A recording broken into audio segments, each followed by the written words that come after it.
So today is the day we're going to be making the easiest table runner ever. Now I love table runners, and if you've seen any of my videos, you know that I have a bunch of different table runner tutorials. I will put them in the description. I'll put some pictures here of some of the table runners I've made. But this one takes the cake as the easiest. It is so wonderful. But before we get started, my name is Chris O'Neill from Sew the Distance. Thank you so much for joining me. It is day 27 of Christmas in July 2025, and I can't wait to get started with this project. This takes only a charm pack. Actually, it takes only half a charm pack because you only need 21 squares to make this project. So you can get 2 of these out of 1 pack of charm packs, 1 charm pack because there's 42 in here, so you need 21 of these squares. We're gonna go over to the design board now. I'm gonna show you how I'm gonna lay them out. Now I've never opened this one. I have it upside down.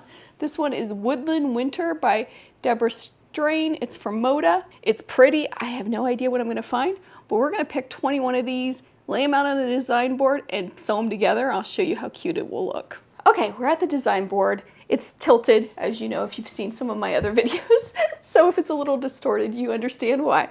I'm gonna open it up. We're gonna lay out 21 of these, 3 across, 7 down. And I'm doing it this way just because of the width of my design board. I don't think it'll fit going across, but we'll see. All right, here we go. These are so cute. Like, look at these guys. So cute. All right, let's see what we have. And right now I'm just seeing what I have. All right, so I just laid them out. That's all I did right now. And I'm gonna kind of group them into colors and separate them out just so I can get a good idea of what's here. All right, so as you can see, there are quite a few duplicates. So that's gonna make our job a little bit easier, especially since we're just gonna be making 1, although you could make 2, we're only gonna be making 1. So I'm gonna pull out the duplicates, see what we're left with. Now each charm pack would be different, so you kind of have to do this. If you don't have a design board, you can do this on a table, on the floor, even on a bed, lay it out and see what you have. It is nice to have the visual of all of this, however, so keep that in mind. All right, I'm gonna get rid of the duplicates. Well, not get rid of them, I'm gonna set them aside. Okay, so that leaves me 30. So I had 12 that were duplicates, or 12 that I pulled out that were duplicates. So the next thing I'm gonna decide is maybe what I don't want to have in here. If we have 30, that means I have to eliminate 9 of these. And I think I'm going to get rid of this one. I also think I'm gonna get rid of the blues, although it might be a nice resting spot. Now I'm gonna get rid of the blues. So that's 3. Let's see. Now I like some black in the Christmas quilts. Well, it depends, but mostly I do. I could get rid of all the black, however, if I wanted to. But I think it would give it a nice balance. What I don't want to do is get rid of the majority of the black and only leave like 1 or 2. I want to keep enough in there that it's going to look balanced. So I think I'm just going to get rid of a couple. That is 21, I believe. All right, now let's talk about the directional fabrics, because I know a lot of people get worried about this, especially with table runners. So what I like to do is flip them. I don't keep them all the same direction in a table runner, because depending on where you're sitting at the table, you'll see them either upside down or not. So if you make sure you have a balance of them going any which way, it really doesn't matter. So let's see, where are my directionals? So I have this one, this one, this one, this one, this, and this.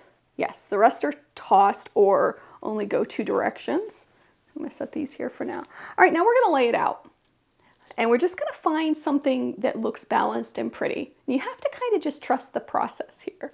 And remember, you can change your mind after you get it laid out. We haven't sewn anything together yet.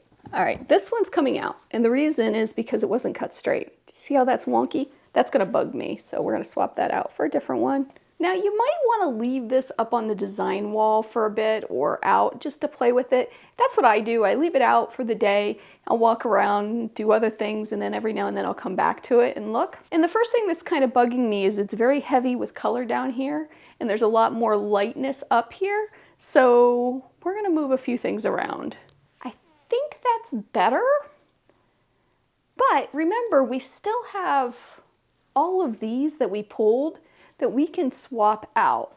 And I'm looking at this thinking, I don't know if I like all the whites in there. So I'm gonna pull some other ones and see if I like it better. I'm liking that. That looks pretty. Now I'm rethinking the blues. Anyway, you keep going with this process until you find something you like. Are you all yelling at me to change things? I can hear you. Yeah, I don't like the blues. I think I'm going back to the whites and just adding less. All right, I'm kind of liking that. All right, I do like this. I like this much better. Now, the next thing I'm gonna do before I sew it together is I'm gonna take a picture of it. I'm gonna look for balance and make sure that the colors are balanced and my eye is seeing what I think it's seeing. All right, I'm just gonna use my phone. Also, this is gonna give me a reference for sewing it together, so when I go over to the sewing machine, I can remember how it's laid out. I can just look at the picture. All right, so the balance of it's not great up in here and down here. So I'm gonna move a few things around, maybe swap a few more things in. All right, let's see how that looks. Okay, one more. I'm gonna get rid of this one. Okay, I think I like that better. Now, the thing you want to avoid, well, it doesn't matter. If you don't want to avoid it, don't avoid it. But you don't want to see like a 9 patch here, like red, red, red, red, or green, green, green, green. You want it to look tossed and you want it to look scrappy. That's kind of the, not secret, but the key to making these look really nice.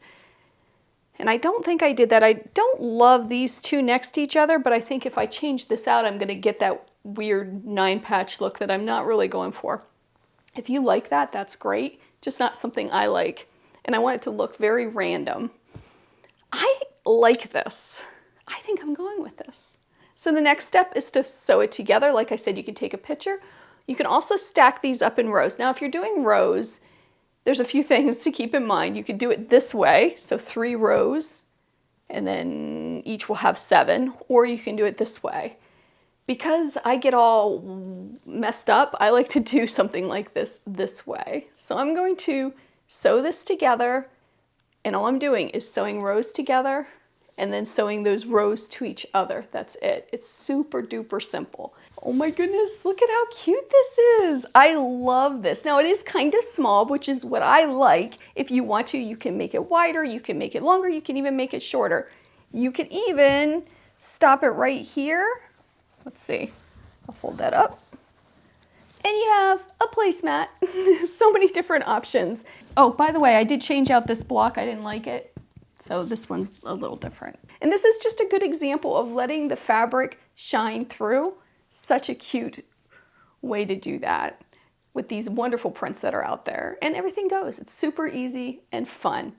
Low stress. This would make a great hostess gift. You could do it in non-Christmassy fabrics. You can do it on any and make them for, I don't know, all the holidays, all the seasons. You could give that as a gift so they could change them out. So many options. Now, if you want to make a bunch of these and have them all finished at the same time, you can give, I don't know, 5 or 6 of these to the long armor and have them put all of them onto one piece of backing and leave some space between and quilt them all at once. That way it saves you a little bit of money. If you want to finish it yourself, I do have a great video on a bunch of different finishings you can check out. It shows binding, it shows sandwiching, all of it.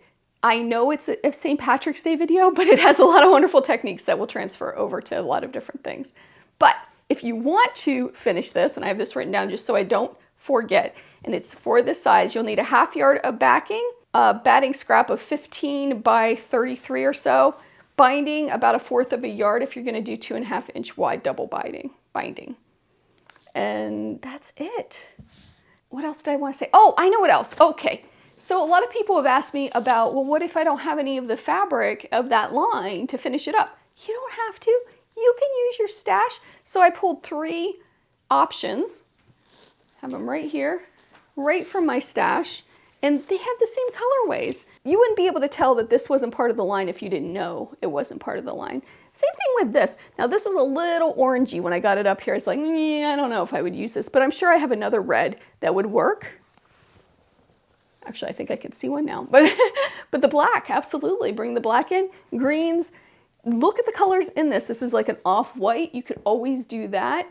There are colors in here you can find in your stash and use and supplement what you don't have. You can use it for binding, backing, or even incorporate 5-inch squares into this if you don't have enough. Just some ideas. I hope you enjoyed this video. I hope you have a wonderful day, and I'll see you soon. Bye.